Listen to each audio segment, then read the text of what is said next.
అందరికీ హృదయపూర్వక నమస్కారాలు.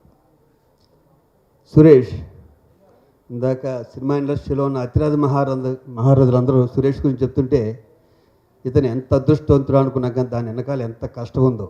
ఎందుకంటే నాకు తెలిసి సురేష్ ఇండస్ట్రీకి వచ్చిన ఫస్ట్ మంత్ నుంచి నేను తనకు పరిచయం. నాకు ఫస్ట్ పరిచయం ఎలా అంటే, అన్న మీ ఊరు పక్కనేనండి, నాది పాలకొల్లు అన్నాడు. పాలకొల్లో మజాక. ఈరోజు పాలకొల్లు గర్వంగా తలెత్తుకుని మాకు తెలుగు ఇండస్ట్రీలో సురేష్ ఉన్నాడని చెప్పుకునేంత రేంజ్కి సురేష్ వెళ్ళాడు. 14 years బ్యాక్ సురేష్ని చూస్తుంటే చాలా చిన్నగా ఉన్నాడు.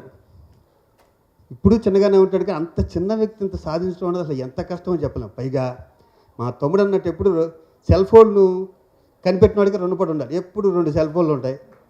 ఒకటేమో దీంట్లో పెట్టుకుని మాట్లాడుతూనే ఉంటాడు. 24 hours ఎవరు హెల్ప్ తీసుకోండి. నేను చాలాసార్లు సురేష్ని అడుగుతుంటా, ఒక్కడే దూరంగా కూర్చొని మాట్లాడుతుంటే, సురేష్ ఏమా ఏదైనా హెల్ప్ కావాలి నీకంటే, అని ఎక్కలేదు, అన్ని పనులు అయిపోయినాయి అంటాడు.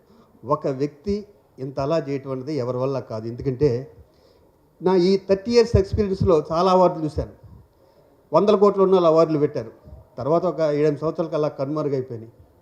బాగా పేరున్న వాళ్ళు పెట్టారు, కనుమరుగైపోయినాయి. దీని దగ్గర 100 కోట్లు లేవు, అంత పేరు లేదు. అలాంటి వ్యక్తి ఇన్ని సంవత్సరాల నుంచి ఈ అవార్డు నడుపుతున్నానంటే హ్యాట్స్ ఆఫ్ సురేష్.